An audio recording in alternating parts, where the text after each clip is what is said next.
everybody, and welcome back to G-Bear's Off-Grid Ways, a homestead in the desert. Yeah, today we're going to do a little bit different here.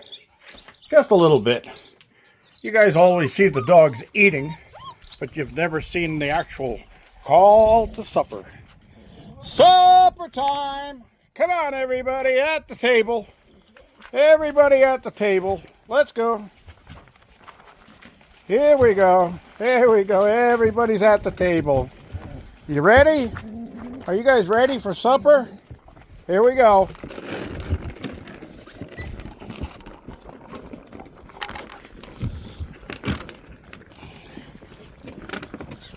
Oh, sorry if I got you out of frame there. I was watching what I was doing. And that's how I do it. They all eat at the table. It's a family after all, right? I grew up, we all had to eat at the table. If you weren't home for supper, you went to bed without it. They told us what time supper was going to be every day, and in the summertime when we were outside playing in the woods and building forts and climbing trees and skimming rocks, and we always said, uh-oh, look where the sun's at, we better get home. We didn't have watches back then, couldn't afford them. If you did, you had to wind it up. We didn't have any of this electronic stuff. It was all manual winding. So this is how I do it. They've cleaned through that pretty quick. And that was about 4 pounds of food and mixed in with a cup of rice. So they get that twice a day and go through it in no time at all. So I figure the 4 scoops that I use are a measured container, and each one of those containers, if it was wet food, would be a can of dog food. So it would be 2 cans of dog food. So if I put 4 of those in there for 8 adult dogs, then everybody should get a pretty good serving of food. So that's what I did. That's how I did it. Now what I'll usually do is I'll put this bowl down for them, and they'll clean it out for me. They'll make sure they get every morsel out of there. I love watching the little ones. They'll try to ram their head in between 2 others to get in there. All right, so I'll let these guys food digest a little bit, and then I'll give them a chew because the puppies have been stealing one of the big chews from one of the dogs when they drop it down to go get a drink of water, and they're trying to chew on this big thing that's about the size of their head almost. So what I'm going to do today is I'm going to take one of those big ones and cut it up into little tiny pieces. I think I can make 8 little pieces out of just one of the chews that I give to the big dogs. And that'll be 2 days for the little puppies. It'll give them something to do. That way they don't feel left out. They're growing up fast. They're learning all of the tricks of the trade out here. All right, so what did I do today? Well, most of today was cleanup stuff. I do have a ladder going up on the roof here because I noticed in the last little rain that we had, I had a couple of leaks inside here, and I went up to see what it was. And what it is the whole roof is looking good except the cracks between the 2 sheets of OSB, the seams. Each one of those have cracked, and I put some roofing patch tar on it once, and it just cracked again. It dried and cracked again. So this time I'm going to take up some tar paper, and I have some blind nail seam sealer there, the liquid sealer, and a paintbrush, and I'll cut strips of the tar paper. I'll paint down some of that it's actually like a cement, a tar cement. I'll paint that down the seam, and I'll roll a piece of the tar paper over the top of that and then coat it again on top. And that should give me a good seal over the seams, and it'll be flexible enough so it won't crack through again. That's my plan, and I'm sticking to it. So it's getting pretty cold here, so gonna get ready to be relighting my waste oil burner back there. Those of you who haven't seen the videos on that, you can look back through my playlist of last year when I built the thing and went through like 4 or 5 different tests to finally get it to where I liked it, the way it burns properly. So I'll be lighting that pretty soon here, if these temperatures stay down like they have been. So that's about what I did there.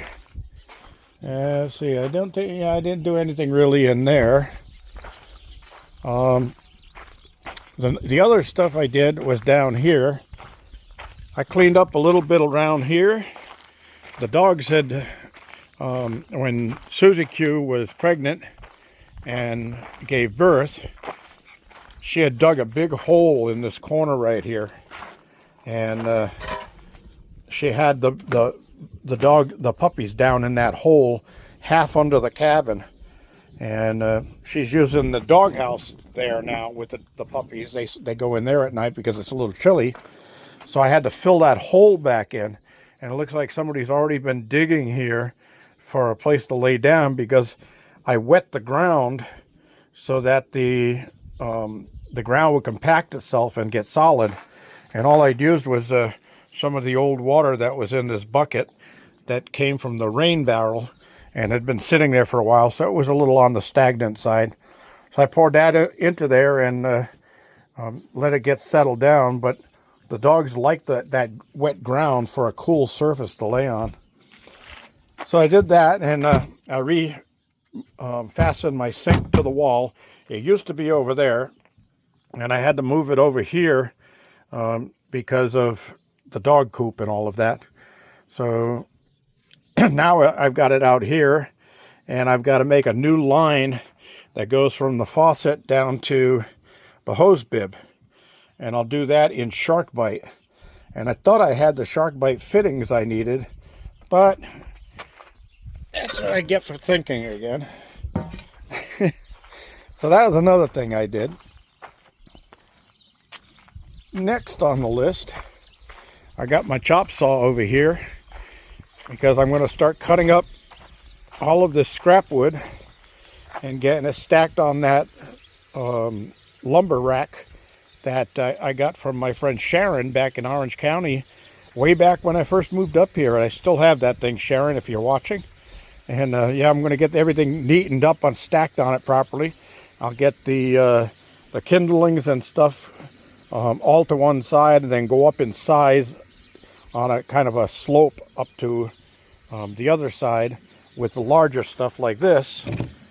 So it'll be dig into the kindling, get that in there, get into the finer stuff, put that on top, and then once it gets going, then I can drop some heavier stuff on, like this one. That one I made, that 4x4, I may not cut that up, because I can use something that size when I'm doing the raised garden inside of the new extension there. So the other thing I did was I got another piece of OSB up over there on the chicken coop extension.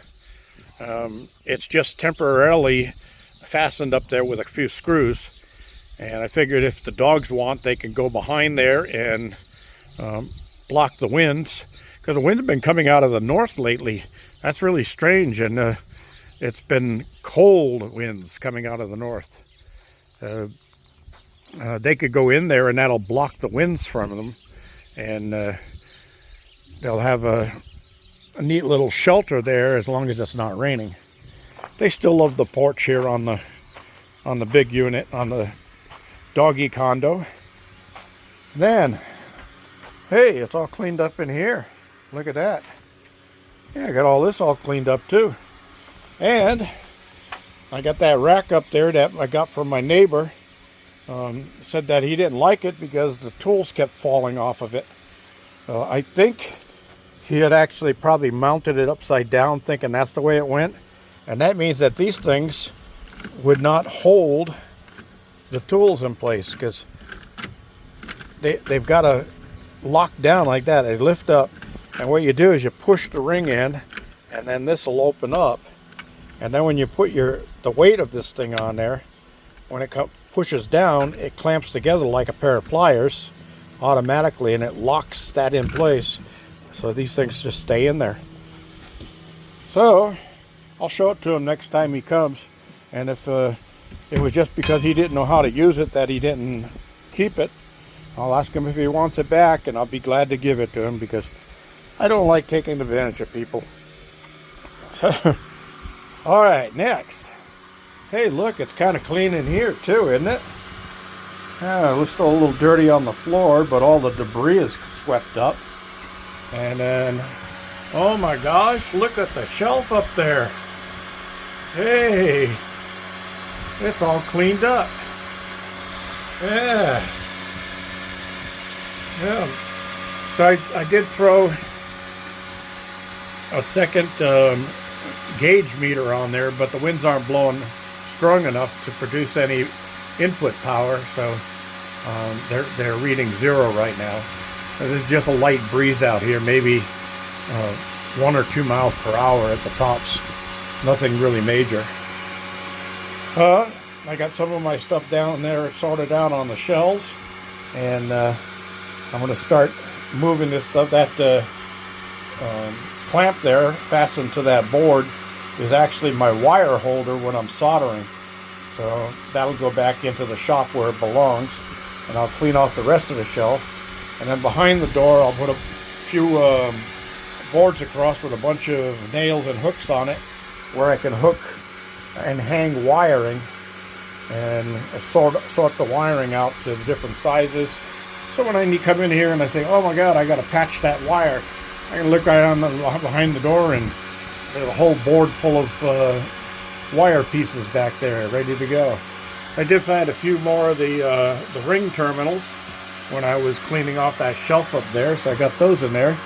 And then the one thing that I found, and I kind of kicked myself for because now I remember getting it, was this. Okay, and you say, well, what's that? Well, you see it's got like a telephone terminal on this end and USB on that end. And that is for programming this with your laptop.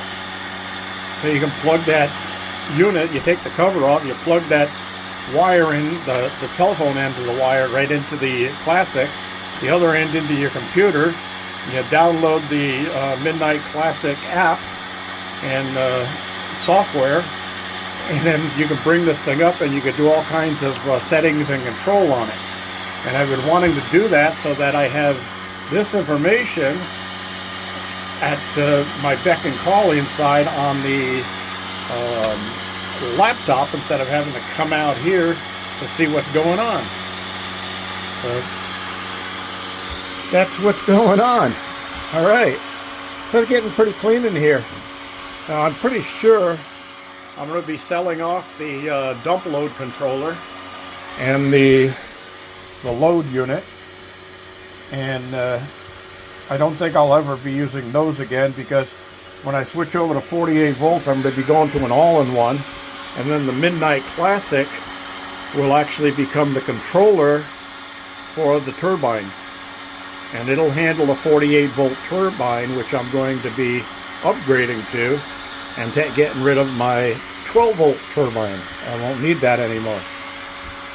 Those batteries will go away at that point, and probably just so I don't have to be redundant and get a converter or anything like that, I'm just going to get one 12 volt battery, one lithium 12 volt battery, and put it down here to run the lights of the cabin.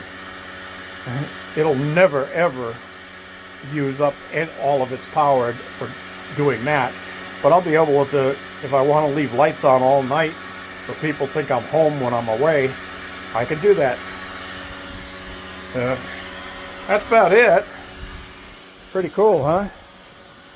I also found some of my samples here that the rocks that I brought home, and this has got quartz stringers running all through it. And I want to, it looks like granite on this side, but I want to break this up and run it down through my sluice and my my gold pans and see if there's anything in it. That'll be when there's absolutely nothing else that I have to do. That'll be one of those things. So I do have the saw set up on the table here. I just didn't get to that before supper time came up here for the dogs. And now they're all happy and satisfied. Dog and looks like Limpy down the road there.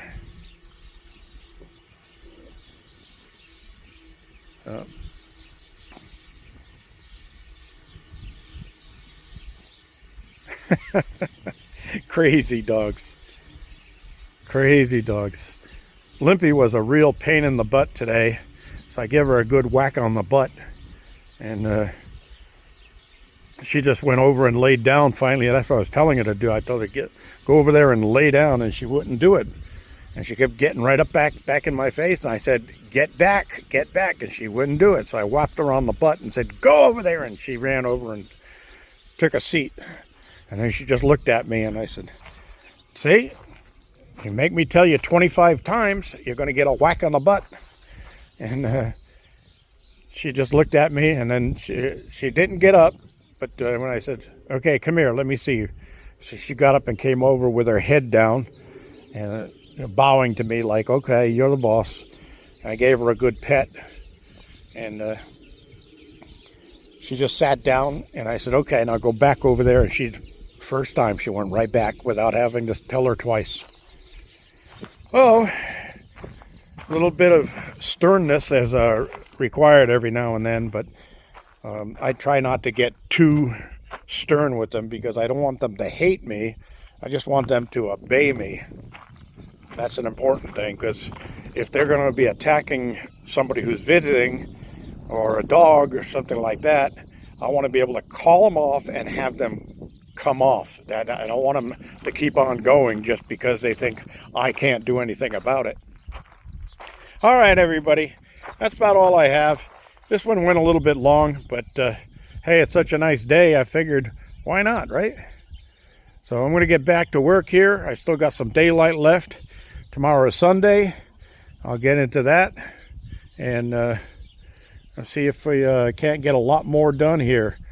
I'm going to try to get all that wood cut up and stacked, and some of this will get cut up and stacked. And my neighbor up the road buys firewood from me in the wintertime, so maybe I'll bundle up some of the scrap here. I got a big pile over there that's got to get bundled up too. And all this metal, I want to get this all sorted out. That old garage door opener, that still works. It's real noisy and doesn't really do a good job, but I came from my friend Andy's garage, and he asked me if I wanted it. I said, oh, heck yeah. Well, I'll use all of the parts of it. But I'm thinking what I'm going to do is with that motor that's in there, because it's not a super fast motor, but it does go pretty good. So I can make a flywheel for it. And I'm thinking what I'm going to do is make a rock crusher, a powered rock crusher for 120 volts.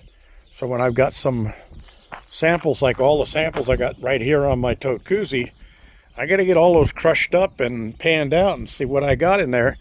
And I still remember where most of them come from, but sometimes when the winds get really big, all that stuff falls on the ground, and then it's all confused. I don't know where it is, because what I do is I'll set it up here in order, and I'll take a picture of it, and then I'll take a piece of paper and I'll write down starting from the right or from the left, and number 1, number 2, number 3 is this place, this place, this place, and then I put that away so if down the line I can find it. But yeah, these are some nice ore samples, and everybody always goes like this and looks for something to shine when they're looking for gold, and gold only shines when it's been polished. So if it's been sitting in the rock for a long period of time, it's just going to be a yellow gold color. It's not really super shiny, so you can't look for shine. It's always amazed me. I told a girl one time, she says, how do you know if it's gold? I said, well, if it's yellow like that, it could be gold. And she says, well, what do you do to check? And I said, just lick it. And she said, how's that prove it? I said, well, if it comes off, it's not gold. If it stays there and stays the same color, it's gold. So she licked the rock, and she goes, it changed color. I said, yeah, it's probably coyote pee. I didn't live that one down that night. Now, of course, I had to take it one step further, and I told her, the coyotes mark their territory that way, so now you got coyote pee on you. That coyote's going to come looking for you tonight. Oh my God, she was up all night long. Her boyfriend was like standing guard out there with a rock to throw at a coyote if it came looking for her. I love every now and then messing with people. This is G Bear, thanking you for joining me and signing off.